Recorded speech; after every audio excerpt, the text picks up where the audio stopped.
You must have seen that video. I was listening to it on the way over here. It was on Black Says. Video float no face. We good, and we are live. Let me size everything up. Make sure we straight. Everything cool, look good to me. Hopefully everybody can hear us. Welcome back for another live episode of the Social Impact Plight of the Black Man in America show with me, Deontay Cooley, my co-host Malcolm Pulliam. Yes, sir. So we are here today. We are on Facebook Live. Hopefully everybody can hear us. We still working out the kinks, but you know, we're going to get to where we're supposed to go, and we're going to get to where we're supposed to be. So I appreciate everybody for always tuning in. I appreciate all the feedback. Like, the feedback has been great, bro. Like, it's been people reaching out to me, texting me, calling me. Like, what type of responses you been getting? Good responses. And I like the fact that I'm new to this game. Okay. So getting good responses back is a blessing. Right. Because I'm still learning how to do this. Right, like, yeah. You know, you want to present yourself and make sure you're sounding good and sounding right and you know what you're talking about. So to get good responses, especially from me and you, we like night and day. Yeah. So, Yeah. you know, we got a good chemistry. Yeah, I've been enjoying everything. Like I said, the feedback, and then even like the outreach. Like, so now it's people like, hey, come here. You know, I want to talk to you about this, or you know, can you pull up for me on this? So I've been doing interviews and I helped somebody else set up their studio. Just did an interview with Sands. It was on Market Show. So, and then like I said, the response that I've been getting have been good. People have been talking about different subjects that they want to talk about. And then another thing that I've also noticed and realized is more people are speaking on some of the subjects that we're talking about, some of the topics that we're talking about, and it is having an impact in our community, which means a lot to me. It means the world to me to know that people are not just watching to see if we're going to fumble or anything, but people are actually watching to listen. They're learning, they're listening to understand, and then they're asking questions, and it is provoking change within our community. What are some of the things that you've seen as far as like how some of the topics and some of the subjects that we're talking about is impacting the community? I think a lot of people is paying attention to the plight of the black man, because we're talking about not just black men issues, but black people issues, stuff that we go through on an everyday basis in our community. Because you know, when people think of bigger cities, that they the only people that got the problems. New York City, Baltimore, them type cities. But a city the size of Erie has those same type of problems, and we here to speak on it. Right. You know, we go through things with city and county officials. We go through things with our kids. Right. So I think we got a good balance-based show.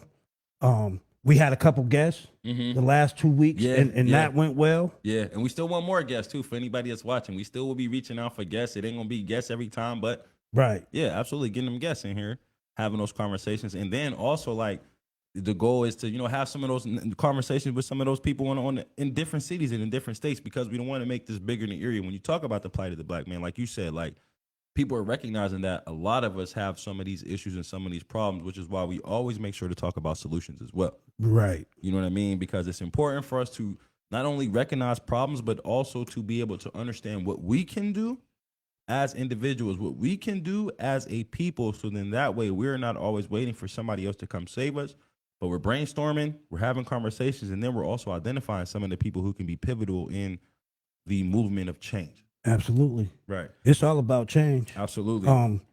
Especially what's going on in the world today. There's so much going on in America in general. It's a lot that we are dealing with, that we got to battle, that we got to get up every day. When I get up every morning, the first thing I do, bro, is besides using the bathroom, is watch the news. I go straight to the news to see what is going on. Did I miss something last night? You just don't know. It's so much going on. I don't want to miss anything. Right. Especially with today's climate. I think us as black men, we should be more focused on certain situations that we are seeing. We should be able to speak out about certain situations. I know I do on my platform, on my Facebook. Right. I go heavy and I ain't holding back on. It could be the president. It could be local officials here. It could be one of my kids. It could be something that I seen that I did not like, and I feel that I need to speak on it. Well, so let me ask you, why do you, and I'm glad that you said that, and I'm glad that you do that, because I think it's important for my own reasons, but why do you think it's important that more people just speak up on some of the stuff that they see?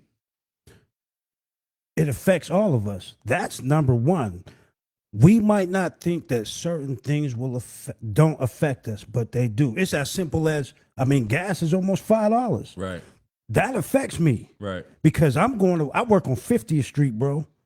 I live on West 2nd. Right. So I'm going way up there, coming back for lunch, and then going back. Right. That affects me. Right. Certain stuff within the school district is affecting my kids, with my grandkids going to school. So we need to be up on everything, whether you're going to just paying attention to what's going on in the schools, or paying attention to, hell, what's going on your block, in your neighborhood. Right. Like, is that person across the street putting the garbage out? Right. You know, I'm that type person now, bro. So bro, making sure they grass ain't cut over there. Right, absolutely. We got to do a wellness check first. You know, I called you. Yo, this house next door, they ain't cut that grass.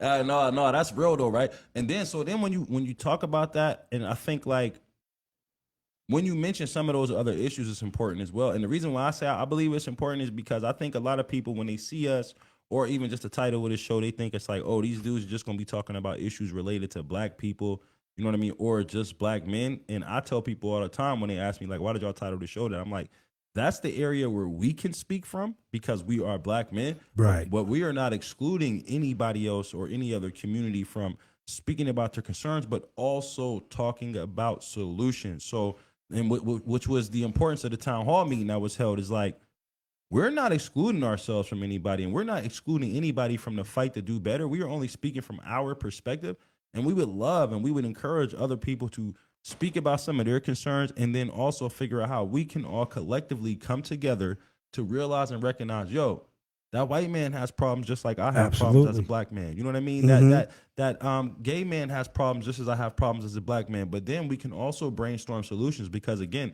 when you say something like gas is going up, I don't think gas cares if you black, white, it don't. gay, straight, Christian, Muslim, atheist, none of that. If you want to go and you got to put gas in here, like you can't pray the price down. You can't protest the price down. So when you think about that and we talk about issues that we all have, like, again, I'm always going to be an advocate for black people. Absolutely. I'm always going to be an advocate for black men, but I would never, ever discourage anybody for being an advocate for something that they believe in or somebody that they believe in. I think that it's important for us to continue to push that message out there, because the last thing that we want to do is to make people think or feel or believe that we are trying to be divisive in any way. And I've been getting a lot of that, you know, on an individual level, like, Deontay, you know, you're only talking about black men. And I'm like, yeah, you're right, but I'm not excluding you from speaking up for you as being a Hispanic. Absolutely. You can do exactly what I'm doing, but you can't expect me to speak for your concerns and then have a problem when I decide that I don't want to do so, because I have my concerns, right, and I advocate for my concerns, and I appreciate the support that I receive for the people behind me. And if other people are willing to speak for their concerns and they reach out for help, or if I see it's something I can help, I'm willing to advocate for those folks as well. You know what I mean? So I think it's important for us to put that out there, because we talk about diversity, we talk about equity, we talk about equality, but we can't speak up for everybody's issues. You can't, especially when we're fighting our own. So what's your take on that, as far as like that? I think it goes back to you having that town hall. And I can break it down from the first one to the second one was very different. Right. Our first one, we had concerns, the general concerns, but that was based off of what I was going through. Right. What Savannah was going through. Right. And you had some strategic people in that room, that first one. Right. Still talking about finances, still talking about other things. Right. But the second one, that was diverse, Erie. Yeah. That one had everything. That was your gumbo. That was the gumbo. I like that. That was gumbo. Listen, right there. And I'm planning the third one. It's only getting better. Yeah. So the second one, because you had black, white, Hispanic, gay. So we had Hispanic in the crowd. We didn't have as a panelist, and that was, I did reach out, and I wanted to make sure I say that because I don't want, and not to cut you off, but to make sure that people understand that. So there were no Hispanic panelists, But I did have some communication with people from him, But it's coming. community, and they said that they were interested, and there were people in the room. But that just shows you how this is building. Right. And people was coming down, speaking their mind. It wasn't like Malcolm about to get up there. Like, I didn't have to say anything. Bro, that was one of the best. That's like one of the best things about those town hall meetings is like me not having to be the one to say something. And for people in the room who came maybe to hear what I had to say or hear what you had to say, hear other people speak up and be like, oh, wow, that makes a lot of sense. Absolutely. And then when you see those faces or those eyebrow raises of, I never thought to consider that. Absolutely. When you hear people say something like, I never thought to consider that, it's like, boom, thought provoking. And for me walking in that room, because mind you, me and you had initial conversations going into the town hall, but that was a month, 2 months before it. So I didn't know what to expect when I got there. Right. And when I got there, I'm like, okay, right, this thing is going to work. right, The setup, I knew about the setup, uh-huh, but I didn't know how diverse the panelists was going to be yeah, and the crowd. yeah, And Mr. Wiley, yeah, with the icebreakers, you can't beat how he breaks that down and gets everybody into the mood that just wanted to speak. I bet it was people that got up there that spoke that probably never spoke before. yeah, it was. But they speaking because of this town hall. Yeah, And the information that was presented was outstanding. We got guests lined up because of those people that went down there and absolutely. spoke. And then what I will say is, like, I was having a conversation because, you know, I'm always at Mabel's spot at Cafe 710. And, like, she told me she's having conversation with people and she was able to have a sit down with some folks from the town hall meeting. And I'm sure there are other people who are doing the same. So, like, when you do stuff like that intentionally with the goal of, okay, it's not going to be left up to just Deontay and Malcolm to speak. Everybody has something important to say. And then to be able to offer them something when they speak, as opposed to a traditional council meeting to where there's not much dialogue, it feels so much better when you can offer somebody an opportunity to speak to their concerns, to express their feelings, their thoughts, or their opinions about what's going on, and to have the answer in the room. Right. Is like, again, when Ash was like, I can help that young lady, you know what I mean? And then when the young lady was shouting out Brandon, you know what I mean? And people were shouting out Dr. Titus, and how even Dr. Titus stood up for Saeed Taraki when Savannah asked a question. Right. And then Ashton told Savannah he could help her. And I seen Savannah talking to other people. So it was like, I think people were under the impression that it was just going to be a complaining session. And what it turned into was an opportunity for us as a community to have discussions, to open up doors, and to have conversations that are going to be progressive and going to grow. And you know what? I think the key word that you just said is a complaining session, because somewhere along from 1 to 2 and everything else that was done in the middle of these town halls, it has got to a point where people do think we out here complaining, and we're not. We're speaking to better our community as Black men. And working too. Yeah, absolutely. I think that's a conception or something that people are missing, because we're so active on social media, and it's like, well, all these guys do is talk on social media, but like when we're not posting, or even like I be having scheduled posts and stuff like that, but like I actually get busy out here in this community. You know what I mean? When I'm talking from like from homeless people to people who struggling with addictions, to young people, to, you know, my church community, to even some of the leaders in the community, like every single day I'm doing something to have a positive impact on this community. And that's why I talk the way that I talk. That's why I be on the internet posting stuff. That's why I ain't got no problem going to the city council meeting, county council meeting, and speaking like the way I speak, because I also walk the walk. And a lot of people, there are a lot of people who are walking the walk without speaking on it, and then a lot of people are talking the talk without doing the work. And it has to be a combination of both, or even for us to recognize and identify some of the people who are willing to talk and say, okay, let's pull you in and let's get some of this work done because we're missing the mark. So I think for us running our mouths, it ain't just running our mouths, because we actually do work and get busy out here. You know what I mean? You definitely been out here.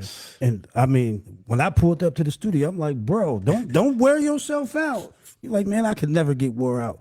But that just shows the grind that you have for this community, because you're not just talking about one subject. You're not just going off on people. You're not just saying me, me, me. You're saying we. I see that part. Right. We both want better for our community. And it's funny that we talking about this because some of the things that we hear when we go to city and county council, one of the main things that been planned in my head is what should the east side look like? Mm-hmm. So I actually took a little ride across 6th Street just to revitalize myself and to get myself a visual of what you're talking about. Okay. So I see the difference from East 6 to West 6. Yeah, because you live on the west side. I live on the west side. Okay. Just so we can make that known. Yeah, right. I see the difference in what they're doing because I live around the corner from Millionaire Row. Right. That's what they call it on West 6. Right. But when I went across Parade Street and just take that ride across 6th Street, you can ride that all the way out to Lakeside. Listen, I ride that every day. Uh-huh. I'm on Parade Street almost every day. That's a big difference. And I understand when we're talking about money and creating resources and putting things over there in that community because that area is lacking. Man, he said, who's your state reps? Pat Harkins and Bob Mursky on the east side are our state reps. Yes, Jared. But so absolutely. So, and then like when I be speaking up for the east side, it's not too, like I lived on the west side until 5th grade, so like 9 or 10. And then end up moving back and forth. But like for the majority of my life was on the east side. So when you talk about like the way it looks as opposed to the west side, like the west side always feels safer. You know what I mean? It's more calm. It's more like community. The east side is kind of like whatever happens over there happens over there. But there's plenty of opportunities. So what I see when I think about that is plenty of opportunity for the east side because I'm listen. Every day, like again, Omni Insurance, who sponsored the town, that's on Parade Street. Right now, we're in the studio on Parade Street. Erie's Black Wall Street just bought some properties on the Parade Street. East Side Renaissance, Parade Street. You know what I mean? So, it's people who are around here and they are trying to make things change. But yeah, you got to see more. We need some work over here, bro. Yeah. I mean, ain't no hammer mill and all of that out there no more. All of that's gone. That's gone. That is gone. I mean, what you got? Web Tech out there hanging on a string right now. Right, and that's borderline Wesleyville. You know what I mean? Yeah. Like, that's like the end of where nothing is going on, right? I never thought about that. Yeah, so you think about it from Parade to Web Tech, like in between there, very few and far between. And I'm talking from 6th Street to 28th Street. Like, so when you think about it like that, it's like, yeah, something got to shake. You know what I mean? Somebody got to do something. And again, when I say somebody, I think that those somebodies are us. And then also I want people to understand that, like, we don't have to leave Harrisburg exclusive to our elected officials. Right. That's our house. Like, that's how we went to city council. Like, it's ain't your house, it's the people house. It's our house. So we can go down there deep in Harrisburg. We can go to Harrisburg and we can talk to some of our state reps in their offices and we can talk to some of those other legislators in Harrisburg and be like, yo, this is some of the problems that we as a people have in Erie, and we don't have to continuously wait for our elected officials. So when we talking about the East, and I will say, like, I'm behind the scenes having some conversation with some folks, you know what I mean, who ready to make some moves on that. Right. Because we not asking for permission anymore, and we not waiting for no savior. We not waiting for some elected official to bless us. I mean, we would love to cooperate with them, and we would love to collaborate with them, and those conversations have been held as well. And those opportunities are open, but those conversations and those opportunities are not the fix-all, be-all. That's not the end stop, and it's not the first stop. But I want everybody who's watching this and who will watch this to understand that we don't need permission from our elected officials to go to Harrisburg to advocate for ourselves and the changes that we want to see in our community. Change gonna come. We going to get it. It has to.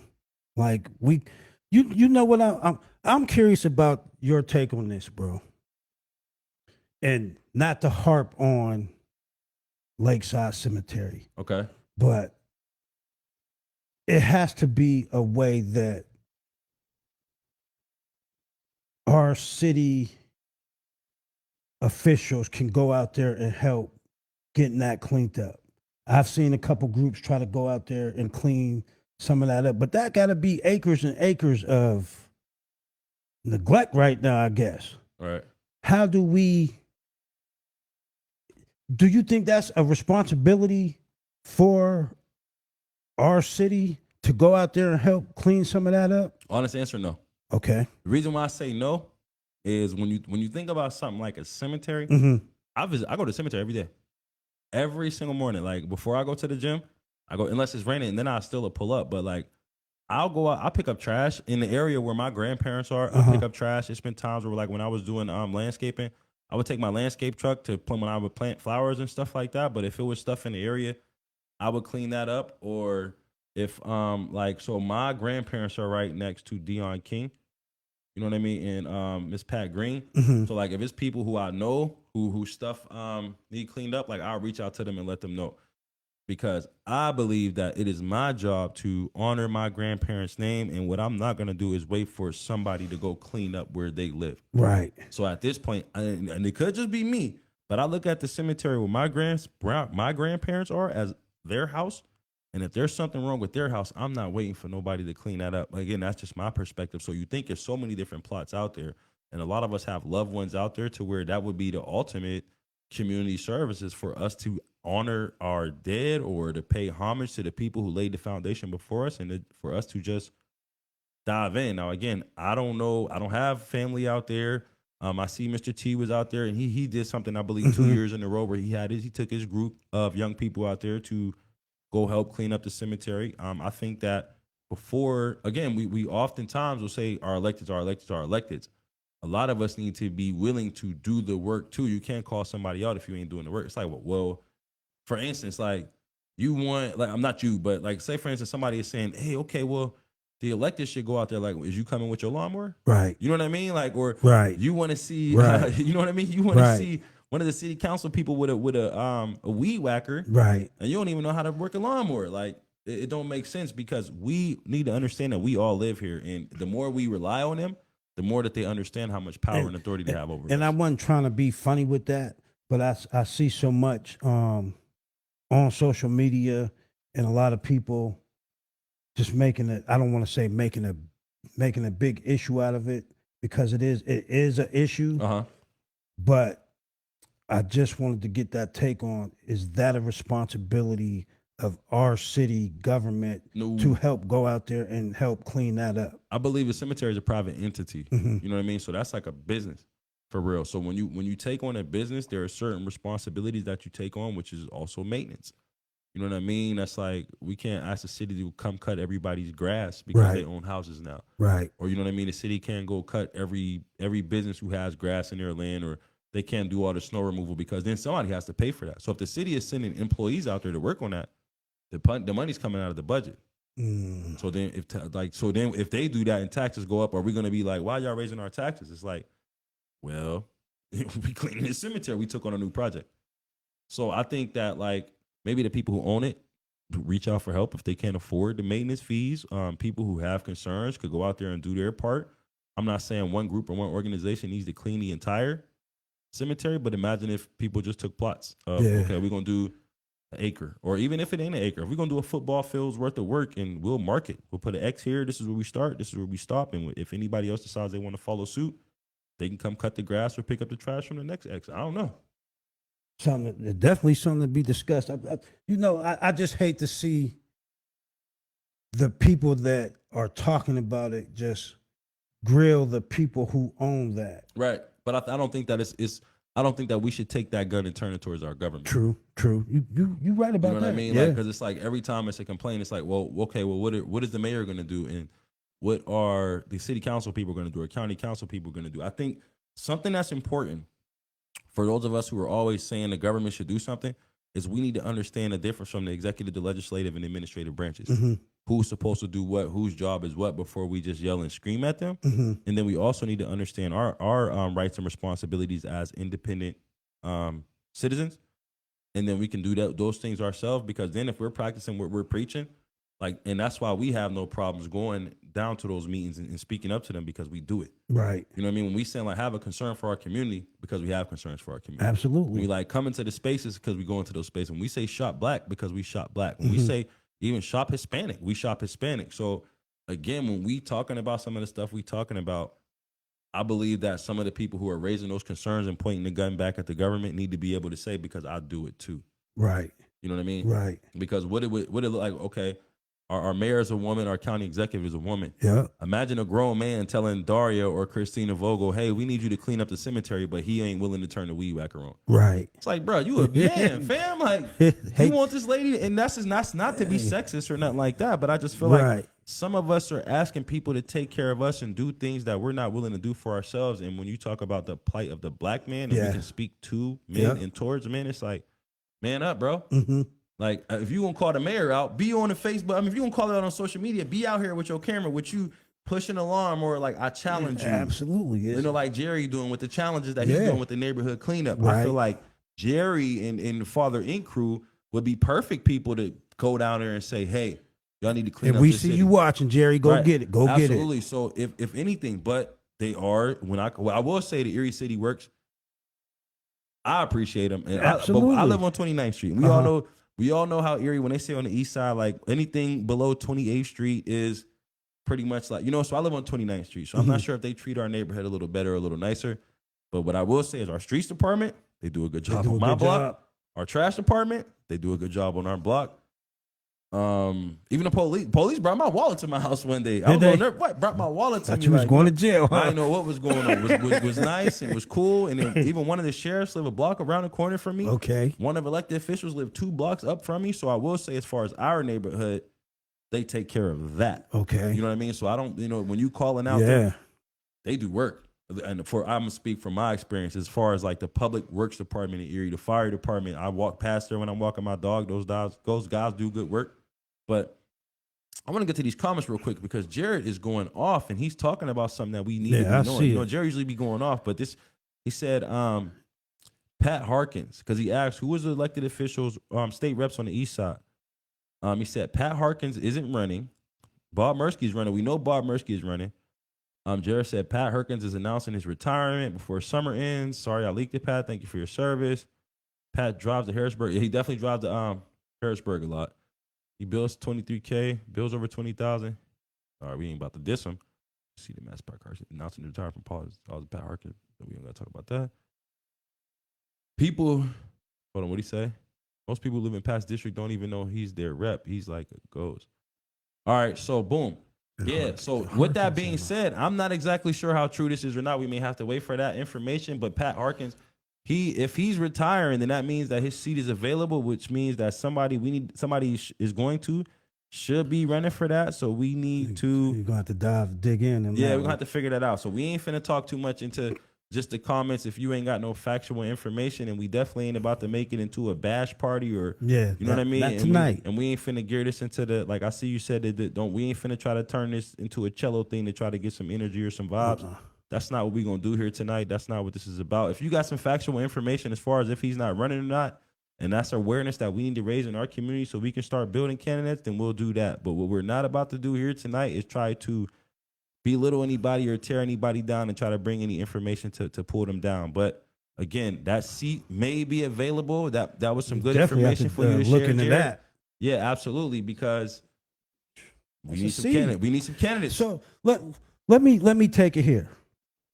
And I got on my Black Panther shirt, bro. Okay. I got on my Black Panther shirt. So for the most part, since July, when we started ripping and running, I always wore a shirt, something that was symbolic of the Panthers or something black. Remember I said I was born in 1972. Okay. So I was born at a part of the Panther Party movement. I'm not saying I was involved or my mom was involved, but growing up, I always been infatuated with the Black Panthers. Okay. So part of me always wanted to know if Erie, Pennsylvania had anybody involved in the Black Panthers. And I've been asking that question for years. I've never got an answer. I've never actually seen any physical traits of a Panther being from Erie, Pennsylvania. I kind of thought that it had to be somebody from here. And lo and behold, I ran into a picture that I posted on my page. So if y'all are out there listening, please go to my Facebook page. I posted a picture of the Erie chapter, Black Panthers, and it had to be between 68 and 72 because one of the pictures says free Huey and free Bobby. Okay. Bobby was, I believe, he was 17, 16, 17. Mm-hmm. So what intrigued me about this picture is the men and the women standing in this picture in Perry Square in the 1960s with their fists like this. Right. And on one of the signs, you can see it says Black Panther Party, Erie, Pennsylvania. Right. I'm trying to figure out who is these men in this picture. Mm-hmm. Did you get any feedback? Bro, it's so many comments about this picture. I kind of let it go, but then it picked up because somebody reached out to me and like, one of them dudes is my uncle. Right. Another person reached out, said, this is my father. Okay. He just passed away. Okay. So when me and her are going back and forth, I'm like, I need to speak about this picture because a lot of people don't know that the Black Panthers was in Erie, Pennsylvania in the 60s. You try to track them people down? You got to track them, bro. I got a couple. Okay. I got a couple. Yeah. But the one that I wanted to focus on, his name is Mr. Don Kaysen. He passed away, Okay. I believe, yesterday. Wow. Right. So is that why you posted it, or it was coincidence? No, this is a coincidence. I posted the picture like 4 days ago. Okay. It just so happened that his daughter reached out to me. Uh-huh. But I seen other people saying that this man passed away. I did not know that that man that passed away was this gentleman. Right. I don't know how old he was. I'm sure my mom and them know who he is. Okay. But in this picture, he was 17 years old. You said, what was his name again? Don Kaysen. Don Kaysen. Okay. From Erie, Pennsylvania. Okay. And his daughter, she spoke so vibrant about her dad, especially what he was standing up for. Mm-hmm. Black men, Right. black women. Right. She told me that one of his main things was like, we must protect our black women. This is a young man at 17. Listen, bro. Bro, he's in this picture at 17 like Listen, this. bro. That's a real thing. Like, That's a real thing. Yes. Like, real quick, I ain't gonna say real quick, but I want to talk about that a little bit. Yeah, let's go. Because like, again, when you say like we must protect our black women, Mm-hmm. we must Yeah. protect, like, the majority of the support that I receive and the majority of the strength that I pull is from black women. I'm gonna keep that all the way 100. Mm-hmm. And then like everybody know, like when it comes to my mom, like that's everything to my mom. Yeah. Is everything to me. You know what I mean? And then my friends, I have a lot of friends who are black women who support me. You know what I mean? And then a lot of just people that I'm involved with, but we don't. I will say that we don't, as a whole, not we like you and I, but as a whole, we don't support black women. I'm not exactly sure why that's a thing. I'm not exactly sure why we as black men, and I'm saying black men because that's what we are. Right. So that's who we're going to speak to, and that's what we're going to speak on the behalf of. Why is it so difficult to, and I'm not asking you that question. Mm-hmm. That's a rhetorical. It's why is it so difficult to support black women and protect black women, especially when we know how powerful they are, how important they are, regardless of how we feel about the characteristics that we may have from the women who hurt us, you know what I mean? Or some of the black women who maybe have scorned us or have done some things to us to where we don't consider womanly. Like when you think about the black woman as a whole, the black woman, to me, in my opinion, is the most powerful being. Absolutely. You know what I do, bro? Because I've been privileged to get these pictures of my mom when she was 19, 20, 21, pre-me. And to see my mom with this big smile on her face. Right. She looked like my sister looked like my mom. Okay. So I can look at Cassie and it's like I'm looking at my mom, but to see my mom in them pictures I want to say adulthood. Right.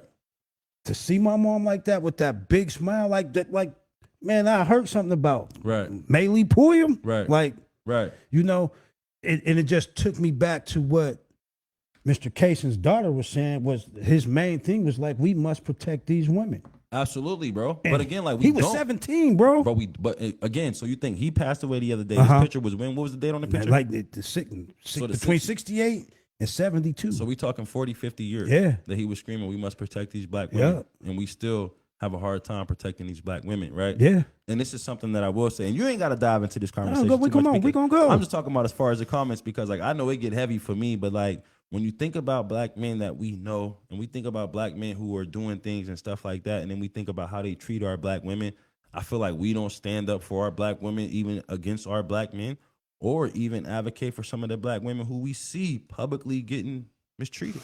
And like again, like to me, when you think about black women, powerful, strong, resilient, courageous, and all the stuff that they go through, I myself have put black women through things that I should not have. Yeah. You know what I mean? But I'm learning today. But then also what I will say is you see other men doing it and it's a problem. And to hear that it has been a problem for 50 to 60 years and for it to still be a problem today, it doesn't sit well with me. I don't want to spend too much time on it because we might start calling names and all of that. But you see how I treat my household. Absolutely. And it took me some time to learn that of making sure that I am responsible for my wife in this house. Right. She's depending on me to make sure that I do the right thing, that I take care of her, that she don't have no worries if I go somewhere. Right. Like, I had to change that cycle in me. Right. I don't even, but as you should, I think, like, I've never been married. Right. I think you make that commitment on the level of marriage once you decide to commit. But I just mean, like, even in public, you know what I mean? Like, it's been times where we see black women get mistreated or somebody want to fight their girlfriend and we just act like it's okay.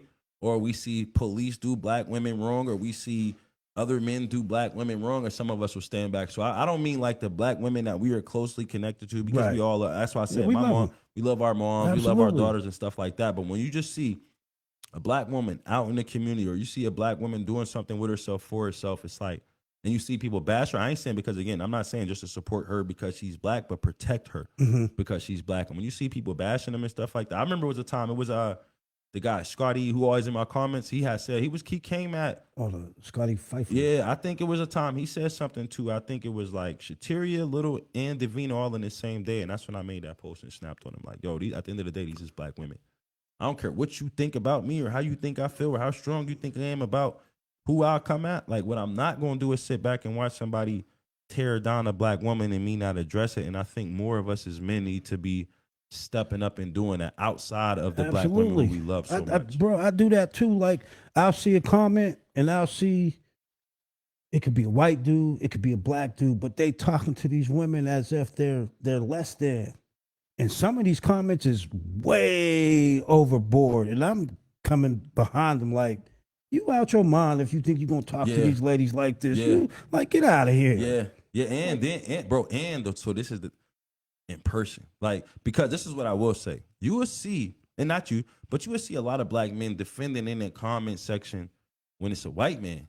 But when you see a black man do it, when you watch a black man degrade a black woman, some of us as black men would be like, oh, I'm gonna mind my business because I don't want to get involved in domestics, or we try to find a reason why we are excusing ourselves from those conversations.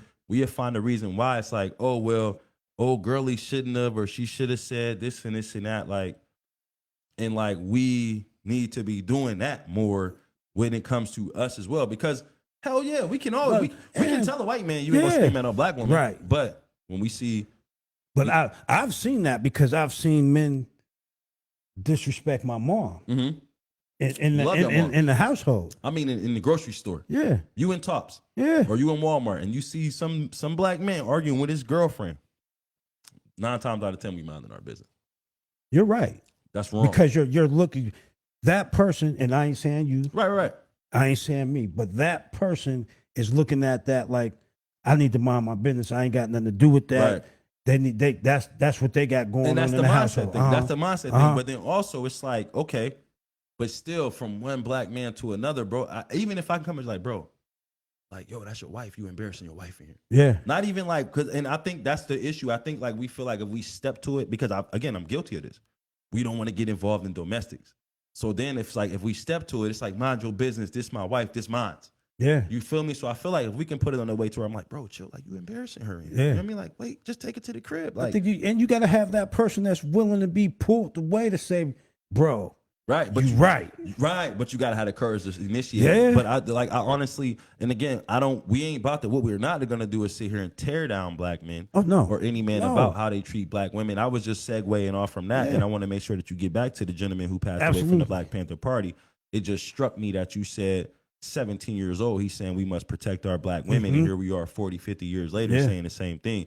And a lot of us will say that we need to do it, but what we will do is we will only protect our black women from white men. We will only protect our black women from, I guess, the status quo with the governments. But what Right. we will do is we will watch black men tear down our black women, and we will watch black women tear down our black women, and we won't say something constructively, not violently, because I think that's another thing. You know what I mean? When you talk about that, like, if we can figure out a way to constructively address this to where it don't seem like I'm willing to fight any man that disrespect a black woman, but I'm willing to address any man who's disrespecting a black woman to figure out how we can correct this, I think that it would help us, and I believe that we would receive so much more support from black women because, again, they're resilient, they're courageous, they're fearless, like, and there's so many great things that I can Better say. support system. Absolutely, man. Imagine that.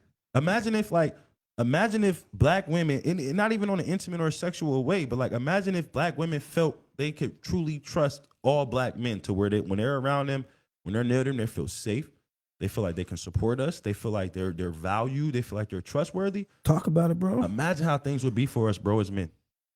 Like, imagine how if black women felt like that's a good question. if black That's a women good question. If black women felt safe in spaces where black men were, and when I say safe, again, I can't speak for a woman, but I don't just mean safe from like harm. Right. I mean like safe to just truly be whatever her definition of a woman is and how she wants to support a black man, and not in a sexual way or intimate way. But I see you, brother. I love you, brother, and I want to support you.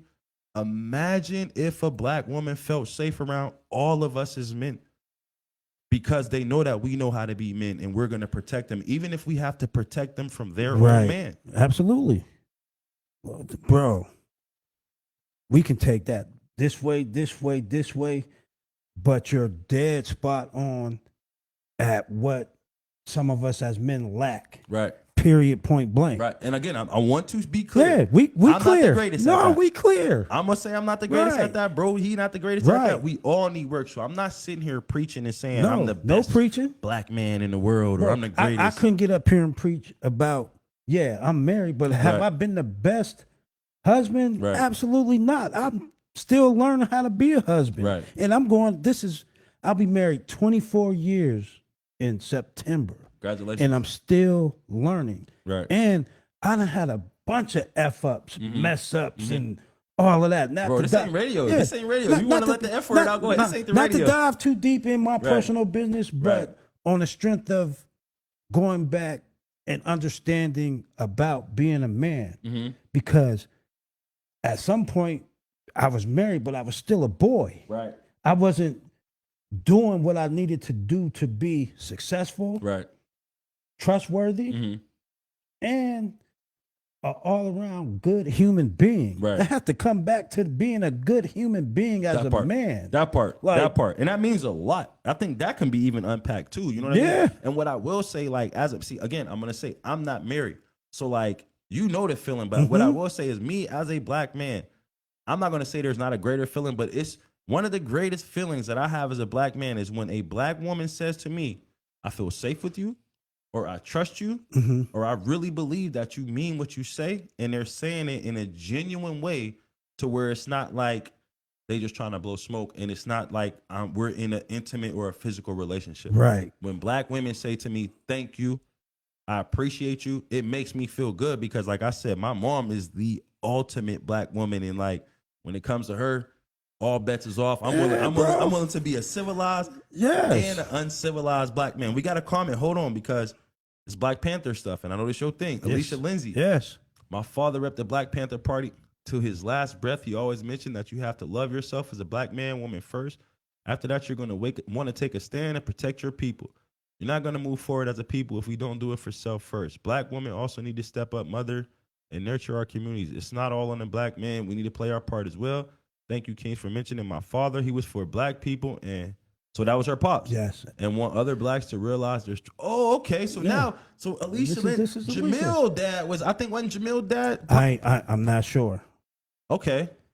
But Now that you said Alicia is okay. who actually hit me. Okay, well, thank you for reaching out, and absolutely, and I'm glad that you said what you said. As far as like us as women, because that's one thing that I stay away from. You know what I mean? I stay away from the fact of telling women what they should be doing. I don't think it's our job as men to be telling women what they should be doing, unless again you're married. Right. So I don't know the rules of marriage. I believe if you're married, then that's she's where the boss, and I'm just saying, as far as like when you there we go.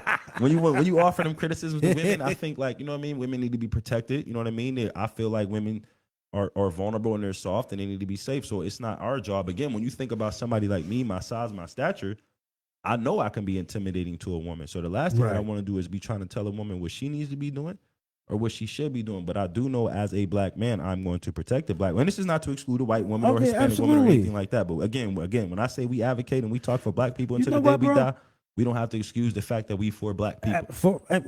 For me, the best feeling that I get is I know that I'm loved by my wife. Like, bro, like I wouldn't even feel right if I didn't go to bed and she wasn't in that bed. Mm-hmm. I wouldn't feel right. Like I would be tossing and turning all night. Like that's my comfort. Like that's my comfort though. Like if she was not in that bed, I would be. I'm that type dude. Like she ain't at home, but I'm in the bed. I ain't sleep, but when I'm gonna act like I'm asleep when she hit that door. But I know she about to get in the bed. Now I know I can go to sleep and lay down and rest properly. Okay.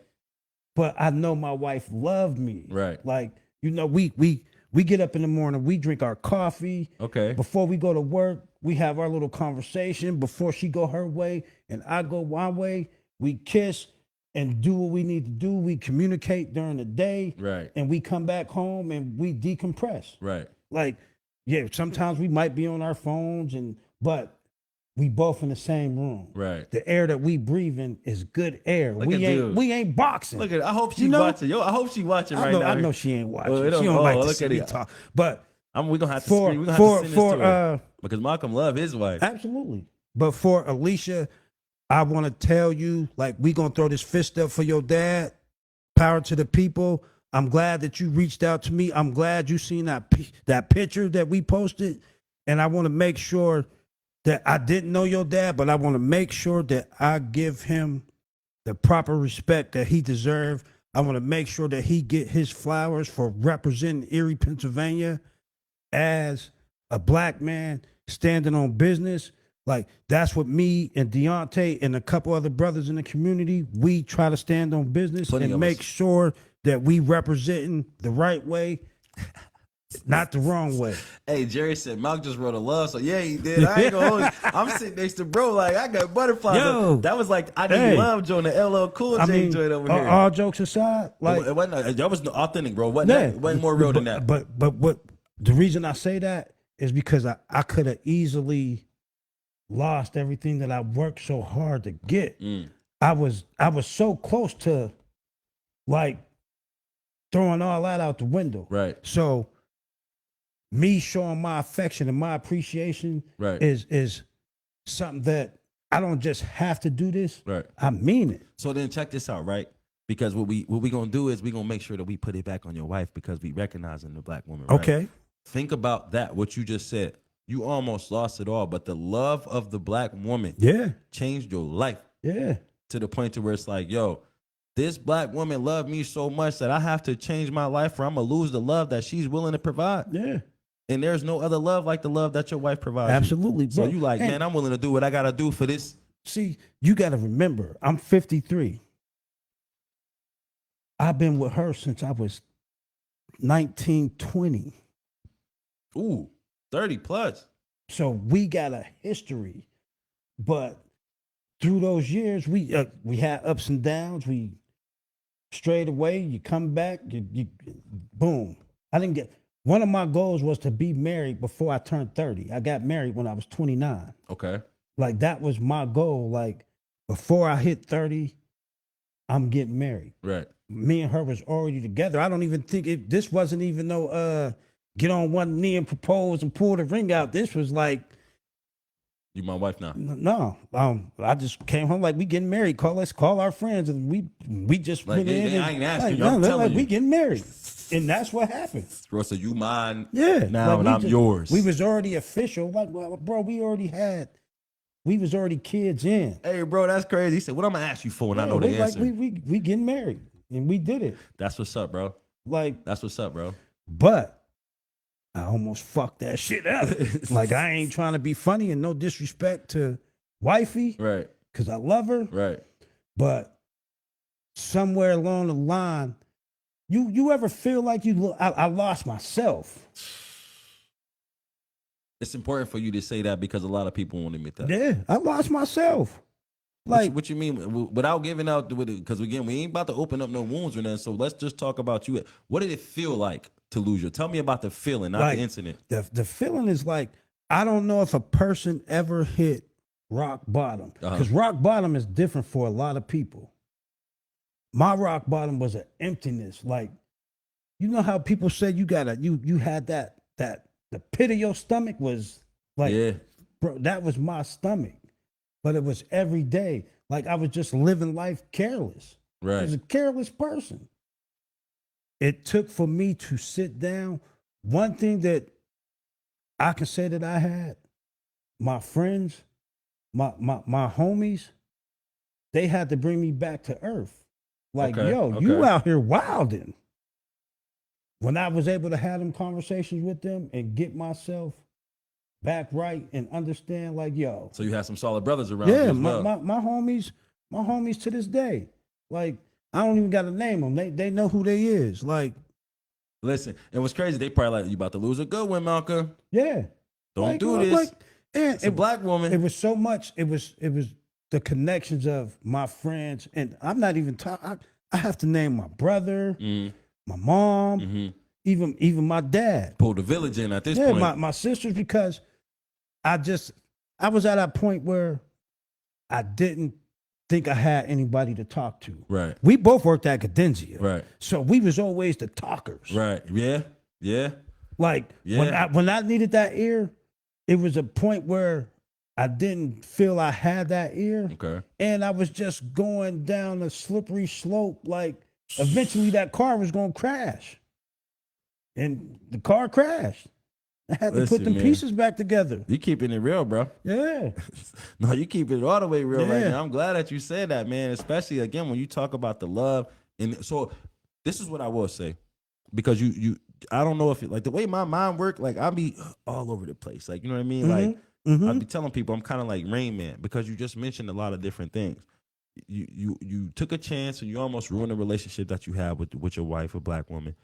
And when you was falling apart, you know, the village came to you. When it come to you, said your mom, your dad, your friends, and all like that. You changed it, and now you willing to honor and acknowledge your wife and speak you speak highly of her, of what she means to you and stuff like that. And I think, like, black love is important. Yeah. You know what I mean? And the testimony of black love is important, as well as a testimony of black mistakes. Mm-hmm. You know what I mean? And the testimony of black fellowship. Yeah. The testimony of black triumph and overcoming situations, because you said a mouthful. Like, what you just said in a matter of 5-10 minutes can be a whole nother episode or a story or a book or something like that. And it takes a lot of vulnerability to speak briefly of what you spoke of, because I'm pretty sure that there are some people who know exactly what you're talking about. And then there also is, like, you know, it's people who, like, I never knew that about Malk or thought about Malk. So now it's like, okay, we want to have a conversation.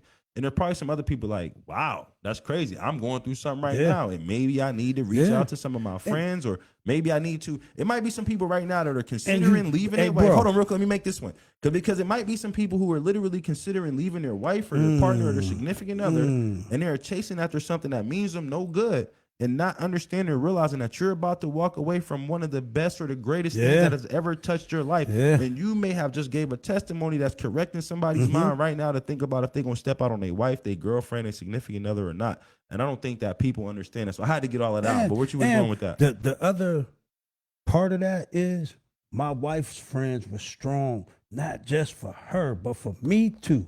Listen, And your wife's friends were black women? Absolutely.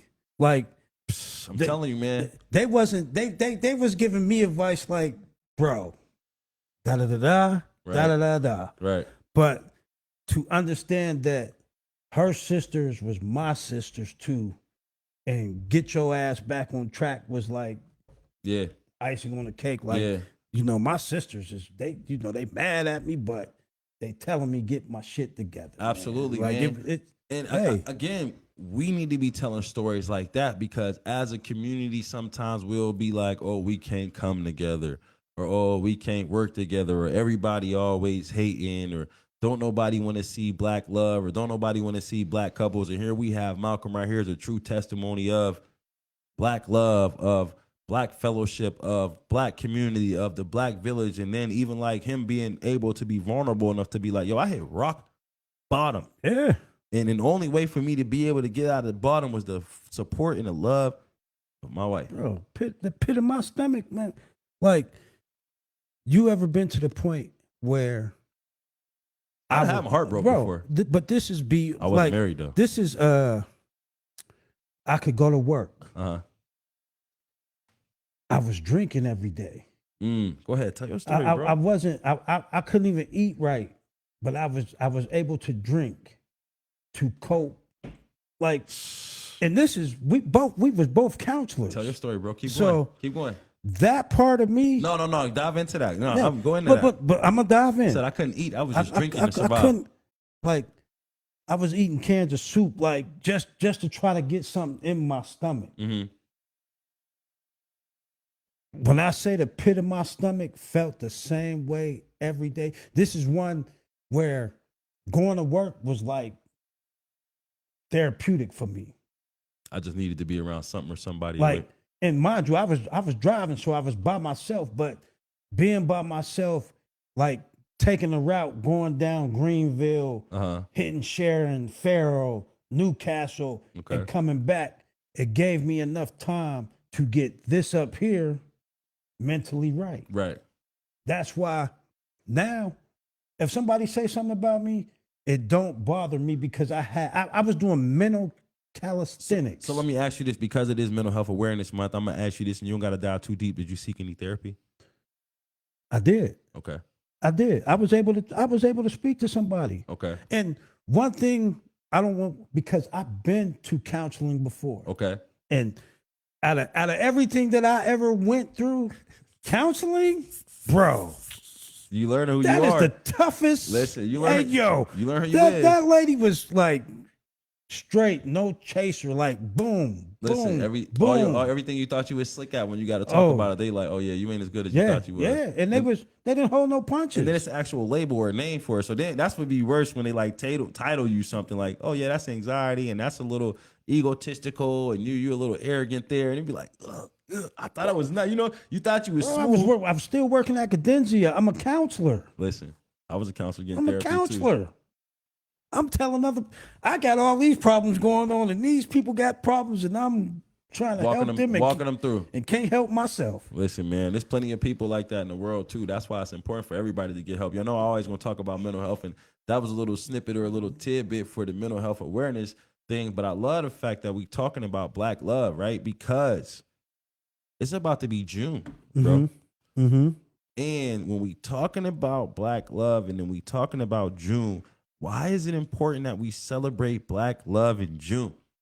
You got to school me on this one. I got to school. It's Juneteenth, baby. I ain't got to school you. Here we go. June, we got Juneteenth coming up. You know what I mean? So then when we talking about the black village, when we talking about the black community, we talking about black love, black connections, and all of that, like, I think right now, at this point in time, in our wake in the city, and the temperature in the city, we need to take June seriously. Yeah. And Juneteenth need to be lit. I'm talking like we was going turned up, bro. I'm talking every park got games going in the fields, kids in the street playing basketball and barbecue. I don't even eat meat. Me and wifey took off. Listen, bro, I want to see fish fry. I don't eat fish. I'm off June 19th. I want to see barbecues. Right. I want to see people playing basketball in the street. I want parades everywhere. Like, the Erie's Juneteenth celebration, they doing something. Yeah. Erie's Black Wall Street, they having a cruise. I seen what is it, TLA Divine on 13th and State. They having a pop-up shop for vendors and stuff like that. It's a lot of stuff going on, and we want to see more of it. Like today is what's today? May 28th. Yeah, when is Juneteenth? The 19th? It's the 19th, It's the 19th, right? but that whole weekend is Juneteenth is lot. 19th. This is what I will say, right? Because this is everybody like, okay, well, we gotta say, and this is me and Mr. we turning Juneteenth into Black Love. Right. Mr. Mark Blunt, he always say like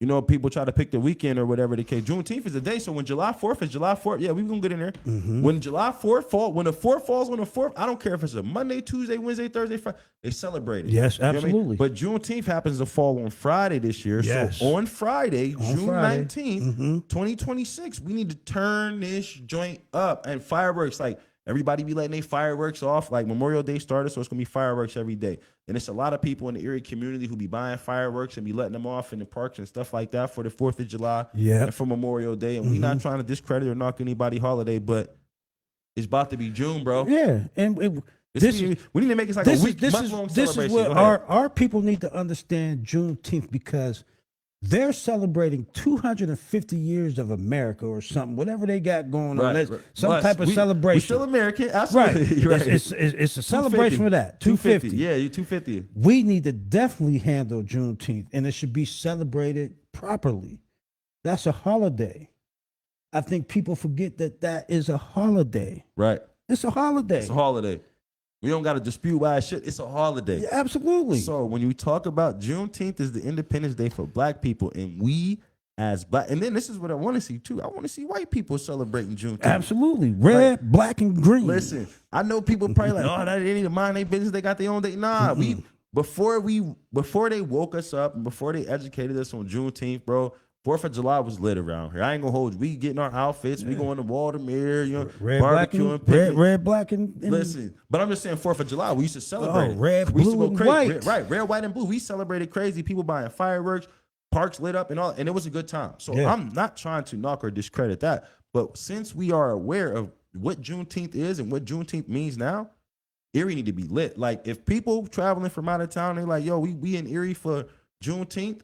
We want to be able to be like, oh, it's something at the Roger Young. Right. It's something at the 2nd Street Park. It's something at Spoons. It's something at McKinley. It's something at the baseball All field across the from city. Privé. Peaceful. You know what I mean? Ainsworth Park. You know what I mean? They doing this on 22nd Street. There's a park on 23rd in Holland. Like, you know, this club is open. They having specials over there. This business is having business specials and meal specials, and such got the fish fry going on, and they got ribs over there. Like, again, I'm excited for it, man. And I think, like, again, with the nature of what we are in right now, and even with like local politics and stuff like that, because Andre Horton made a statement that, like, I don't think our people really know what the statement meant, regardless of what happens on the back end, because they're gonna get the thing's gonna work anyway. They're gonna build that marketplace. Right. And it's gonna bring money. But I think when Andre stood up, he stood up. Yes, he did. And everybody, like, the people who know what that vote and that statement meant are terrified, and the people who don't, I ain't gonna say terrified, are like, oh wow, they woke up. The people who don't know and who don't understand need to understand and realize that us as Black people, we need to start coming together and building up. And like I said, with June and Juneteenth being part of this month, this is our time right now. We just was talking about Black love. You just praised your wife, and you know how the community and the village helps support that. And then it's a lot of Black people in the comments. It's a lot of, and we're gonna go back and scroll through some of these comments in a second, but Juneteenth need to be lit, and we need to be like, we not just on that day. We need to be leading up to it. Like, everybody need to be knowing what's going to be happening in June, and we don't need to just make it a day thing. No. I'm talking whole. Listen, this might have to be Black History Month #2. Absolutely. Erie might have to make June Black History Month #2, and we staple it first, and we just go hard as we can. What's crazy is we even lost viewers when we start talking about Juneteenth. That's how real it is. That's why we need to turn it up. But it's all good. You know, they coming back in, and we got some folks in the comments who are engaged. And let me see. Where did we leave off last? Because they was in the love joint. Scroll back We up. was talking about counseling. Counseling is like being a football camp. They break you down and build you back up. And that's definitely what happened. Tierra Hicks, it's so refreshing to know Black men still love their women. Thank you for speaking highly of your wife and Black women, period. This is good. Vulnerability meets masculinity. I do. Please, Juneteenth, he makes sure. Rosalind, Malcolm has said a mouthful tonight. Strong Black man and didn't know what he had till he hit rock bottom. Awesome testimony. Alicia, We have to take our mental health serious. We have so much intergenerational trauma. Ooh, listen, there was a segment on the morning cook up. I talked about the intergenerational trauma, and that's a real thing. At least I see more people celebrate the 4th of July than Juneteenth. I feel like absolute. That's a thing. But what I will say is people are just understanding what Juneteenth means, or I guess it's more popular. So we about to dive in, and we need to make sure that we as people bring the awareness. Absolutely. At least, what did she say? I thought the same thing. Oh, okay. She was responding to a comment. Celebration of Black people should be every day. Our strength and culture should be celebrated all the time. Absolutely. Absolutely. Yes. Can we help make a map of all the happenings going on? And I think that's one. This is part of the reason why we named our show the Social Impact Show, Plight of the Black Man, to speak on these type of issues. We could be sporadic, we can be all over the place, but everything is full circle. And the goal is, and again, to have a solution. Absolutely. Like we saying, the solution is we gonna turn up, Mm-hmm. we gonna come together, and it's not just gonna be a day and we finna adopt a month. And I don't care if people don't like it. It don't matter no It's more. Juneteenth. We ain't asking for permission. No, that's when we need people to understand. We're not asking for permission no more. We need to be continuously embracing Black love. We need to be continuously protecting our Black women. We need to be holding our Black brothers accountable. We need to be collaborating with our Black brothers. We need to stop arguing with one another. We need to stop fighting one another because we all have issues. And then another thing that I want people to understand is be allies. Mm-hmm. This is something that we as Black people don't really talk about that much. And this is something that we as Black people really don't think to consider or forget to consider is there are people who are not Black who stand with us, who stand beside us. I'm not going to say stand in front of us, because what I will say is I don't think there's a person in the world who's not Black who would wish to be Black for the bad side or the things that we go through. Maybe for the fashion, you know what I mean, the swag and all of that. But as far as like the struggle, so I would never say that we have allies who will stand in front of us to take the bullets. They might take the verbal, but like we could really die for it. I don't know if you realize, we can die for this, right? Yeah. I mean, for this right here, we can die for this, right? Absolutely. All right, as long as you know that. So I don't think it's people who are willing to die with us. You know what I mean? Right. So, I mean, but we cannot forget to make sure that we recognize the allies and the other communities of people who are struggling, the other communities of people who are going through things, and letting people know that we also support those people. We also advocate for those people. We also rally with those people. But when we talk about Black problems, we talk about Black problems. But I wanted to make sure to say all of that. I know that was a mouthful and an earful, but I wanted to make sure to say that we definitely understand that we have allies and people who advocate for us and who support us, who do not look like us, who aren't people of color, who don't understand our struggle, who haven't been through our struggles, and they ask, how can we help? Like even there's Cindy's right there. Can we help make it matter? Like Cindy's a white woman. She's always willing to help. You know what I mean? So, but we also know and understand that there's a time and a place for us to just be Black, and there's a time and a place for us to allow the allies to take the guide, the lead and direction. But we recognize that we have some love and some support from people who don't look like us. And we will never try to discredit anybody for that. We will never try to take anything away from anybody or act like or overshadow that. Bro, there aren't white people who help us. I got white friends who love me. I think it's refreshing for you to get up here as a Black man and speak on Juneteenth in the manner that it is being spoken on, because a lot of people don't understand what Juneteenth is. They overlook it. The first year that Juneteenth popped off, when they made it a national holiday, I didn't take it serious. Me neither. My mom wasn't right. But as I started reading up and understanding our history and then realizing that I'm at work and I shouldn't be at work, I should be celebrating. You want to know what's crazy? I'm glad that you said that publicly, because that's what woke people up about it. When they got off work and then they found the next year that they was supposed to, then like, hold on, you mean to tell me this is a holiday I'm supposed to get paid for? A lot of Black people woke up only when they mess with their money. Right. That's to say, even us, when people mess with our money, we get serious. So on the flip side, if people ain't rocking with Juneteenth, and if people acting like they don't want to celebrate Juneteenth, then we need to start messing with their money. Yeah. And when I say that, what I will say is any organization that is in the Erie community or any business, not nonprofit, but any for-profit business that acts like they don't want to have some type of support, or they want to act like they don't want to have some type of celebration for Juneteenth, and they don't want to donate, or they don't want to participate, or they don't want to get involved, then we need to stop soliciting their businesses. We need to stop shopping at their places. We need to stop getting gas at their pumps. Absolutely. Whatever the case may be. And like, we need to take that serious. So when you talk about like, protests don't always mean yelling, screaming, No, they holding up don't. signs. It's a lot of ways to protest. Listen, and we need to start hitting people in their pocket if they don't want to support us, because we to the point right now that where we waking up, we coming together, we loving on one another, and we're going to build our own resources. And as we're building our resources, we're going to also learn it and understand that we can't give them away to people who don't support us. So with Juneteenth being a holiday, and we as black men who are going to recognize this and plan on doing what we can do for our community, and talking about making the month of June Black History Month #2. Yeah. We're going to need support from all of the businesses that profit from the black dollar moving forward. If not, then I'm going to say this right now. I'm not sure how many people are with this or not, but again, when we talk about the plight of the black man, we as black men need to take a stand in our community.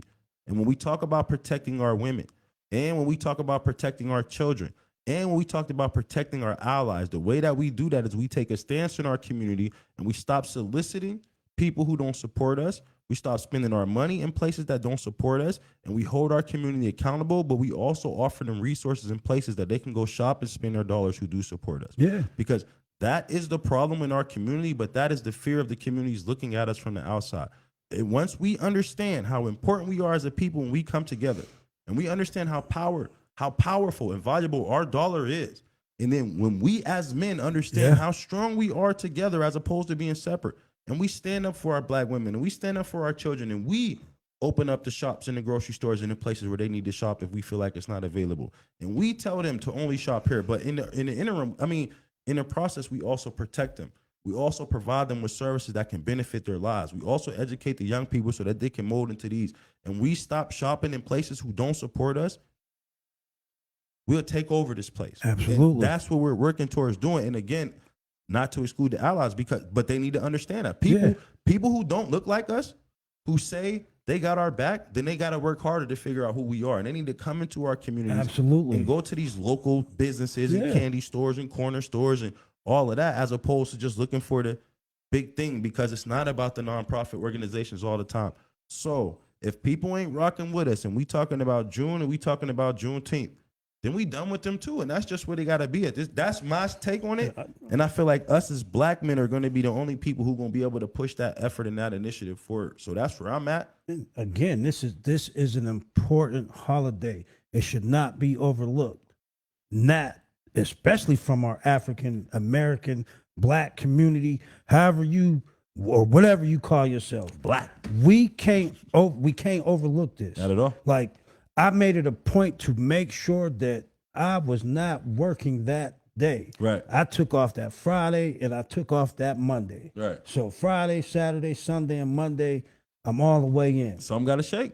I'm all the way in. And then anybody who's watching, who's listening, who's paying attention, let's not just leave Juneteenth solely responsible for one organization to champion, to pilot, to big up, or to make look like it's an important thing. And let's not make it a mockery for people to look like us as black people, as people who don't even know how to celebrate their own heritage and their own history. So when we compare Juneteenth to any holiday, we are going to compare Juneteenth to July 4th. And what we are going to do is we are going to act the same way for Juneteenth that they act for July 4th. And this is another thing that I will say. When we talk about local officials and local government, I know that I always say we don't want to involve them. What I will say is and when I say I don't never say I'm speaking solely for the black community, but on this one right here, I will take this and I will say I'm speaking for the entire black community. Okay. When I say we want the same consideration from police, from elected officials, and everybody else for black people on Juneteenth that they offer to anybody. Absolutely. On July 4th. It's a holiday. The exact, I mean, even if that means traffic, because they have traffic stops on those holidays where those are considered the highest. So I'm not asking for leeway. I'm not asking for opportunity to violate the law. But we also know some people get the blind eye. They turn or go ahead, you good. Or let's just make sure you get home safe. Or because everybody don't go. No, it ain't a bunch of people who get locked up on July 4th for being intoxicated. Right. You know what I mean? Or for little scuffles happening. Right. And I'm not asking for a pass to get drunk and be belligerent or to fight. I'm asking for the exact same consideration for and I'm putting when I say I'm speaking for the black community, when I say that, I don't care who has a problem with that or who wants to dispute that and say you can't speak for me on that one. I'm asking for consideration for you, black men and black women Absolutely. and black children, that on this holiday, we get the same love and consideration from anybody who supports the 4th of July, because we support the 4th of July. I still say the Pledge of Allegiance. I sing the national anthem. I ain't taking no knee or nothing like that. I want the same love, support, and respect for Juneteenth and consideration from everybody else. When if y'all are going out celebrating Juneteenth at some of these black businesses, please patronize correctly. Don't go in there and tear their shit up. Like, let's help them make this money. Listen, we shot black. Absolutely. It's Juneteenth. I mean, and then this is like moving forward. I think that, because that's what we do. We get into trends, but then sometimes we'll choose convenience over discipline. Right. So, like, for instance, if I'll always say this, Country Fair offers that 5 cent off. Yeah. I go to Country Fair for that 5 cent off. Absolutely. I'm not sure how much Manus is, but that's a black gas station. Everybody in the city of Erie who doesn't go there, because there are plenty of people who do, and they specifically go there, they can make an excuse for it. So we can't just be like, okay, we're going to support Manus for a week, because then once they get the expectation that they got all these people coming, let's say they spend the money to re-up, and then we ain't coming back, now they stuck with it, or they can't make no money. So again, we need to be strategic, we need to be intentional, we need to make this a ongoing thing, and we need to make this a continuous thing until we can uplift our black people. We can see more black millionaires in our community. We can see more black people who are driving nice fancy cars and got boats on the water, and who can take family vacations and trips and all of that. Understand, black is beautiful. Listen, when hotels go up, we want it to be a black owner. Yeah. When restaurants go up, we want it to be a black restaurant. When it's development, we want it to be black, and we don't want it to always be the same person, and we don't want it to always be the same old people. But it's up to us to make that happen. It's up to us to build that. It's up to us to create that. And that is one of the things that we as a people need to understand, that it is up to us. Nobody's coming to save us. Absolutely. But for those people who support us, who consider themselves allies, those are the people who need to really be involved and be invested and stop asking, what can I do? Sometimes, this is what I will say, and it's a bold statement. Sometimes if you don't know what to do, just give somebody some money. Right. And when I say some money, I don't mean no gas money. It's plenty of people who have aspirations to be millionaires and billionaires. If you don't know what to do to help black people, but you got a bankroll, and offer somebody a couple $1,000s. Or tell somebody you're going to pay to start passing out $100 gas cards, because that's one thing that I will say that I'm sick of and I'm tired of. People who aren't black, right, who say, well, I would love to help, but I don't know what to do. Well, at this point, don't interview me, pay me, give me some money, or ask me, what can you, if you don't want to give me some money outright, what are you struggling with financially the most? Or if you in the turn, what can I legally help you with? Or how can I represent you? Don't come and ask me how you can help me, because what I will say is, legitimately, some of us don't know how we need to be helped, but money is always an issue for everybody. So paying a bill would help. Yeah. Put some gas in the tank would help. You know what I mean? Buying me some food would help. So even if that, like, and we need to stop worrying about we need to stop being so worried about being judged from taking generous contributions. So my hands is open. Look, you know what I mean? And I'm willing to take any help that people are willing to offer me. I don't want to have to answer that question all the time. Let me add something to that. Help you? Let me add something to that. What you got? What you got? Because I'm not going to talk about the money part. Why not? Because I need to take it to this point. If you see us, if you see me, you see Deontay, you see us, we are very approachable.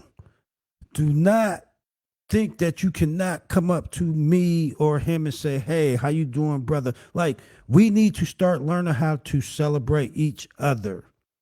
This is a big world. One thing is, my pet peeve is when a black man see a black man and he grits on that man, and we do not know each other, never seen each other. And in my mind, I'm like, why am I gritting on him? Why is he gritting on me? Why can't we just say, hey, black man, how you doing? Nice to see you. Proud of you. Keep doing what you do.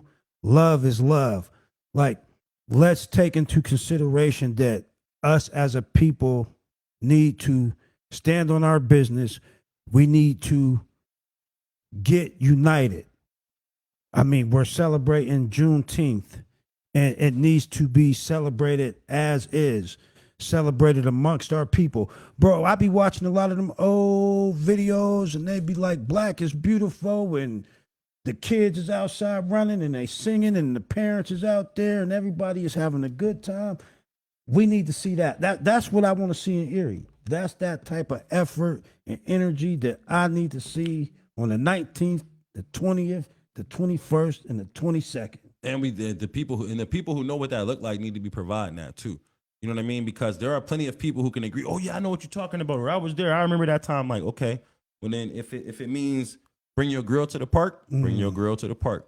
Who got the charcoal? You know what I mean? If it's we as a community have to use our own resources and our own styles of communication to build it. Okay, well we need 5 people to bring grills. We need 10 people to bring charcoal, bring water, and all of that. Like again. Everybody, we know how the things go. So you know what I mean, when the food stamps, when people got a little bit extra and they can just donate a case of water or something like that. Again, I'm not telling nobody to do anything illegal or sell nothing, but if you can donate, like, let's figure out a way how we can impact this community and just keep it pushing forward. And then again, what I will say too is, even outside of Juneteenth, because I want to make sure I had to step off for a second, but one, I want to make sure to get back to that because a lot of people ask, how can I help you? How can I help you? And sometimes I do not know, but money matters. Yeah. And I think we don't talk about that because it's uncomfortable or a lot of us feel like it's begging, but that's what moves the needle. And that's how a lot of, like even if you pay attention to some of them city council meetings and county council meetings, there are people who make big money, big bucks who are down there asking for millions of dollars. We've seen it. And we judging them, right? But this is the thing though, right? Instead of us judging them, we need to realize that's how the system works. And we need to be building the infrastructure that works that way as well. Because that is deep. They're not asking for no reason. No. They ain't going down and like, oh, I'm just going to give it a try and see. This is how it works. Yeah, I didn't think about it that way. But way. they're organized that way. But what we'll do as a people is be like, oh, y'all want to come. Y'all get them money, get them money. Y'all always giving them money. Instead of being like, hold on. Why are they always giving them money? What are they doing? I'm guilty of that. Let's do it that way, and then let's go ask for the money too. Because they're not giving it to them for no reason. And then on top of that, even on the people we talk about, we can't say that they're not producing. Anybody who's going down there and asking for money and getting it, we say, Nick Scott, we don't need another hotel because he's got plenty. He's got plenty. That's what we need to focus on as opposed to we don't need. He's got plenty. How do we get it? But because we always are shaming people for getting a lot of money, we don't even think to consider this big ourselves up on how we can go get the bag. And that's why I say like bag talk is important. Instead of us looking at somebody else's pocket as far as they shouldn't have, we need to be figuring out what are the tricks that they're doing to get those things. Is it an LLC? Is it a nonprofit organization? Is it a corporation? What type of, if they're getting tax breaks on millions of dollars investments and they're getting money from the local government for $1 million investments, fuck how they getting it. Right. How do we get it? Exactly. What's the structure? Give us the blueprint. So then when it's public record and they going up to, like, they got to provide that information. So that means we, the people, have knowledge. But what we'll do is we'll go in and be nosy and look at, okay, why are they giving them this, or who's getting the money, or where does money going, as opposed to being like, okay, this top paragraph, this middle paragraph, and this last paragraph is the reason why they can even get in the room to have a conversation. It makes sense, bro. Again, like, imagine having to, we down there arguing for change. Yeah. They down there arguing for millions. Yeah. Think about that for a second. We like, treat us till we want to be, and we screaming loud, and they down there dressed nice, presentation, slides across the joint. Yeah, and we're asking for $9 million, and we want a tax break for the next 10 years, and again, that's no knock to them because they figured out how to do it. Yes. We as a people are so caught up in us not getting that we don't get caught up in how do we go get.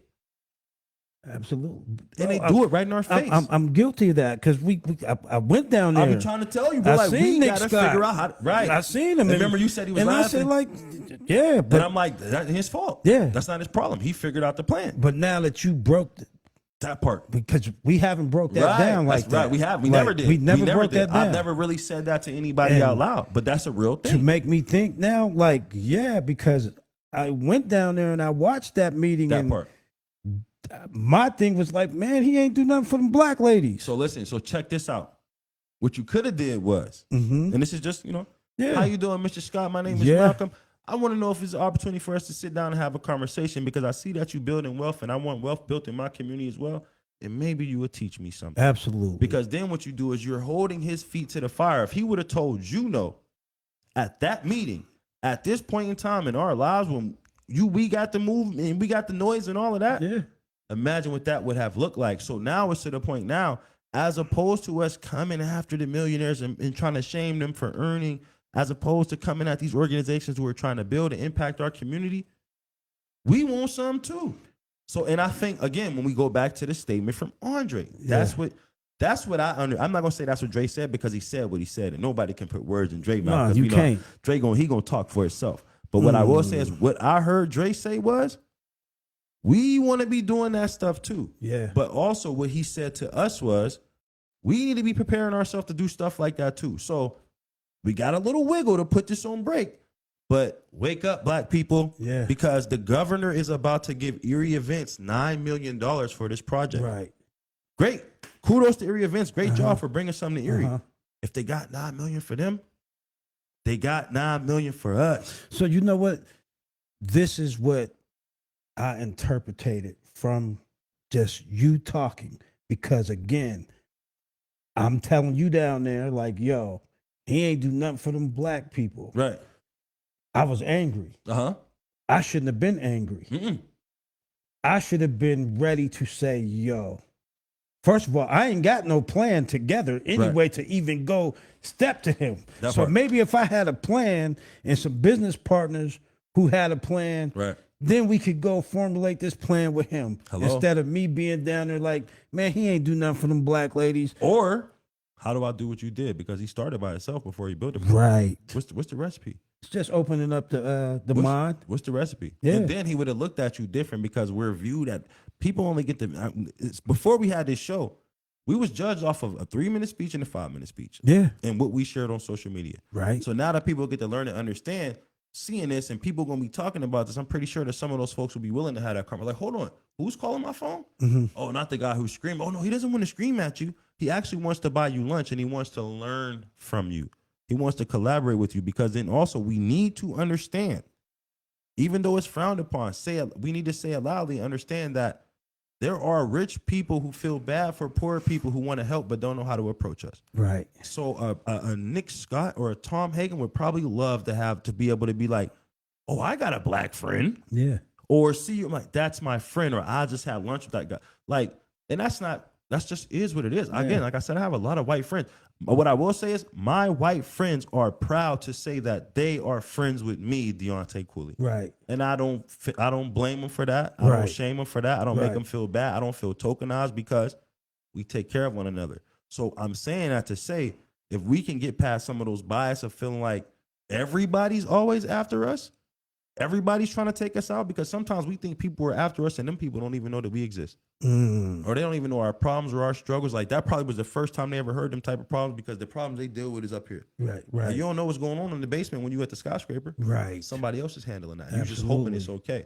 You know but what? if the person from the basement was like, hey, excuse me, sir, can I have a conversation with you? Because you were sitting right next to him. Right. And they sat there for the whole meeting. And you know what, bro? Because one thing that I learned through this process is I don't want people thinking that we some angry individuals. Like I said it before and I'm going to say it again, I got so much to offer than just what you seen, like you said, in them 3 minutes and then them 5-minute clips, or that little news interview or a social media post. Like, my mind is everywhere, but I got a lot of brilliance in this mind, and it's ready to be given to something, to somebody. It's just more than I'm still stuck on that, because now you got me thinking about Nick Scott. And I was mad about that. So that's the thing too, bro. So when you say that you don't want to be perceived as that, you also got to look inward. Right. Because now it's like, okay, if you don't want to be viewed this way, what's the approach? You can't wait for somebody who you know or you feel is perceiving you as angry to come approach you. But see, this is how this goes full circle, because I'm going to take you back somewhere that we just talked about. Remember I said about my wife, I was rock bottom. But no, I don't know. I had to get back to where I needed to be to make that right. This is where I'm at with this conversation. Oh, okay, yeah, just learn it. It's a learning thing. I need to learn it. Absolutely, and come bro. back to get that right. In the process of learning, you also sometimes, and this is one thing that we don't want to do or acknowledge or like sometimes you just got to shut up and let the people who know what they doing tell you what they doing and keep your opinions to yourself. And that's where we as black people have a big issue with, is like, I feel like this, or I think this. Like, how is you talking to somebody who's a millionaire and you telling him how you think or how you feel money should work. Yeah. And you ain't got $1,000 to your name. Yeah. We get into the way of that. It will tell therapists what they should be doing. We'll tell police. We'll tell elected officials what they should be doing. And we ain't doing it or we don't understand. And you can ask those questions, but I think it's important for us to listen and then understand what we just listened to or what we heard. And then if we have questions, ask those questions, not to just respond to dispute or to not just to be trivial, but to legitimately educate ourselves. Then those questions will get answered as opposed to us just looking like we yelling and we kicking and we screaming. So again, we say we don't want to be viewed a certain way. Mm-hmm. We have to work on, and I learned, you want to talk about being opposed to that? Man, I'm like, I'm coming how I'm coming. Take me how I am. Mm-hmm. But what I learned was there's a time and a place to bring certain Right. loans, certain loan tones, certain levels and stuff like that. And as I've learned to master that, more people are open to having conversations with me. More people are willing to talk to me. More people are willing to engage with me. But at first, I'm just like, I'm black, I'm loud, I'm passionate. Yeah. Take me as I am. And I never take that away. So I'll never exclude the fact that I'm loud, I'm black, and I'm passionate. But what I'm understanding is sometimes I gotta Tone it down. or send somebody else to do it. Because one time, what I will say is like, that's what I love about Marty. Like, it was a time, I believe we ain't say the exact same thing, but at a city council meeting, me and Marty said the same thing. Everybody, they listened to what she said. They heard what I said. Because I'm down there, y'all ain't doing enough, man. So they're like, oh, and they looking at you as you talking. And when you bring the heat with them words, every time you bring it, right, like they jump back. But what I realize is, Marty, she talking a softer voice, you got to lean in. Mm-hmm. She talk a little lower, you got to hear her so you can engage a little bit more. So as like throughout the process, I'm learning and understanding that although I may be angry, although I may be upset, I don't have to deliver that message. And it goes back to what we said about Mr. Wally. Yeah. You know what I mean? If you the only tool that you have is a hammer, you'll look at every problem like a nail. Right. You got to have more tools in your toolbox. Yeah. And sometimes it's shutting up and listening. Sometimes it's asking the right questions. Sometimes it's lowering your tone of voice. Sometimes it's practicing better eye contact, or sometimes it's looking off and not staring. All of those things. And once we start understanding that, we'll get so much further as a people working with one another, as well as the people trying to engage with communities outside of our own so that they can bring help and provide support for us to grow and to build. Most definitely. I just think at the end of the day, it has to be a separation of what we was fighting for to what we going through to get what we want right now. Right. Period, point blank. Because at that time, we was going down there mad and angry. Mm-hmm. But that was for a specific reason why we was going down there mad and angry. Right.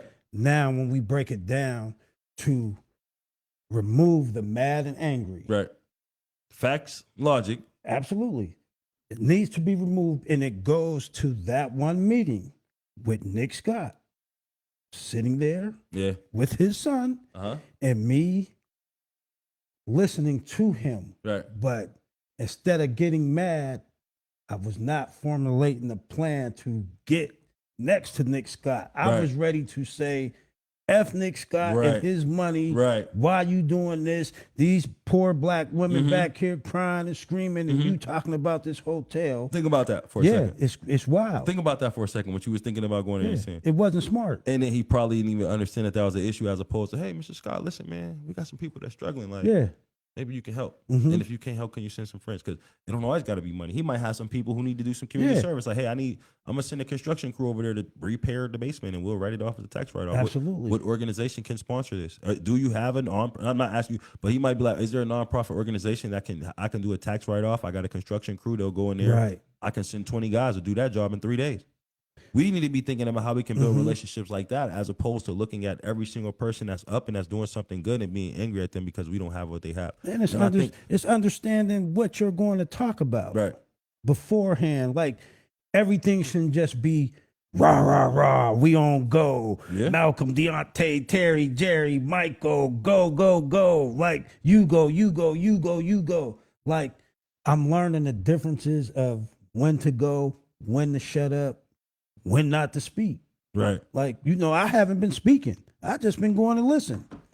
And I'm learning a lot, but the way that you broke that down, you just gave me something to put in the toolbox that you're talking about. Yeah, bro, you sit next to the bag. Yeah. And you were an important figure in the city of Erie. Scared the bag. You a big face and a big figure. So it would have been like, he would have went home like, guess who talked to me? Like Malcolm. So this is what the thing too, right? So if he'd have said it, I'm like, you mean that guy who's always down there screaming at, what did he do? Did he yell? No, actually, he's a good guy. We talked and we're going to have lunch tomorrow. Right. And I'm going to help this community. So we need to think about that as well. You know what I Yes, mean? And I indeed. think that when you talk, that's trauma. And then when somebody said in the comments way earlier, and me and Angelica talked about it, and then she mentioned like it's generational trauma, and we don't understand that. We don't have to look at every single person or every single issue as like a problem for us, and we need to start figuring out again when we talk about allies. We have allies and people who don't look like us who support us. So imagine if we can get people who, when people say I don't see race, like there are legitimate people who are literally just about $1, and they don't care if you black, white, yellow, green, or orange. If you can bring a bag in, they'll work with you. We need to figure out how we can get those people who don't see race or color to understand that there's an opportunity for you to help some people to understand and think that way as well. Because when they say that, yes, it's ignorant. Yes, it's a microaggression. Yes, it's implicit bias. Yes, it's an undertone, but it legitimately might be psychologically because they've lived on that level for so long, they've never come down to see where the mess is. But if we can figure out how we can connect with those people and then bring them into our world, not in the sense of shaming them to let them know that everything that you're doing is blowing it for us, but asking them, what can you provide? And this is what we're willing to offer to you for an exchange because we may not have what we need to build it up. We bring back the barter system and we kind of get rid of like being controlled by somebody who wants to control us. That's just my take on it. Look here, that was because you got me thinking like that might have been a missed. It ain't even no Mike. That was a missed opportunity. Even though he was down there speaking on something else, just the tone and the language could have been different. I'm glad you ain't get on that mic and say fuck Nick Scott. No, I wasn't gonna do that. I'm glad you didn't get up there. I ain't that dumb. Yeah, man. I know he got more clout than I Listen, do. that's the last thing we trying to do is disrupt. The last thing we want to do is disrupt anybody that can have a positive impact on our community, anybody who leverage us with finances or help us build with finances. So the last thing that we trying to do is create any beef. I don't want no beef. Any issues or any problems with any millionaires or any billionaires in the city of Erie. So as we have you all's attention, we are simply saying that we see that you guys are growing your wealth. We see that you guys are growing your portfolio. We need some type of help. If that's literacy, if that's donations, if that's building something over here and hiring somebody to run it, we need to figure out a way that we can productively get that message across to those people who are in those high authority positions of power so they don't feel like we hate them. You know what I mean? Even though our living conditions aren't the greatest, you know what I mean? And we feel like we live in rough conditions. We're not trying to make them responsible for the way that we live. What we're trying to do is figure out a way that we can get them to understand that because of the way that we view them, Right. they can help us. Right. And we want them to look at us and understand that the way that they view us, I'm pretty sure if Nick Scott came to where I lived at and stayed there for a week, he'd be like, oh my God, this is crazy. This is not normal. And hopefully he will want to do something. So maybe we need to start inviting them in the next town hall. Their names absolutely. Their names is Like, on there. come And on. like I had a conversation with Gus Pond. I know Gus, you know, he would definitely be down for this conversation. He just was like, let me know where you hate. I don't care how dangerous it is. Look, I'm willing to come hang with you so people can learn and understand. And that's how we need to be having these conversations and these relationships. We don't need to be making people think that money's not important in Erie and the haves and the have-nots need to be against one another. We all need to be educating one another on each other's issues, problems, as well as resources and information and knowledge. So then that way we can build and we can uplift and nobody has to look like the bad guy. absolutely. Absolutely. You killed that, bro. Like, you killed that. Listen, I mean, from the conversation, bro, when I tell you I have been scheduled meetings and having conversations and been booked out with some people who got some wiggle and who have some influence, who have some power in the city and in this community. We've been talking and everybody on the same page. It's now more or less just doing the work. Doing the work. And having the right people behind us. And that's why, again, I want to make sure to acknowledge and recognize the allies because we're not trying to turn nothing into a race war. No, it ain't. But I'm black. I'm going to die black. Yeah, I'm born black, I'm going to die absolutely. black. And I'm always going to advocate for it back. And I'm going to always try to gain support for black people. I'm going to try to educate black Power people. to the people. Uplift, encourage people and all of that. So when you hear me talking black, Me being pro-black is not me being anti-anything, but just know I'm for the advancement of black people. Absolutely. I'm for the uplifting of black people. I'm for the education of black people. And if that means that white people need to support that, then we're going to take that support. That's the only way If Hispanic people got to support that, if the LGBTQ people got to support that, then we taking that support. Because what we're not going to do is continue to ignorantly turn away help or be upset or be angry at other people who have more than what we have, when that could be an opportunity for them to teach and to be an opportunity for us to learn. Point simple and plain. My son's is black. Our kids is black. My aunts is black. Like, I want the betterment for black people. And don't get me wrong, like you, bro, I got some of the best white friends that I could have in the world. Right. But when it comes down to what I need to see different, is the betterment of black people. Starting with themselves. Absolutely. Starting with themselves. I mean, absolutely. Like, it's starting with me in my household, and we can take it from there. Absolutely, man. So yeah, no, this was cool. You gonna break it down? Yeah, because I got to get up out of here. Yes, Remember, sir. I'm tired. I'm hungry. It's been a long day, and I got what's tomorrow? Tomorrow's Friday. You know what I mean? Friday. Tomorrow, the 29th, we closing out the month. So I want everybody to understand and get prepared for Juneteenth and get prepared for June. The month of June, we're going to call that Black History Month #2. We want everybody to support, to recognize, Juneteenth, black people, white people, whatever you identify as. It's a support thing. We uplifting, we building our community, we supporting our community. This was a great episode of the Social Impact Plight of the Black Man of America with me and my guest. My co-host, I Malcolm. got to make sure that I want to stress that black power, black unity, especially for Mr. Don Kaysen. Right. He was a 16-year-old, 17-year-old Black Panther in Erie, Pennsylvania, and in the 60s. So I want to make sure that, again, he gets his flowers. We want to say rest in peace.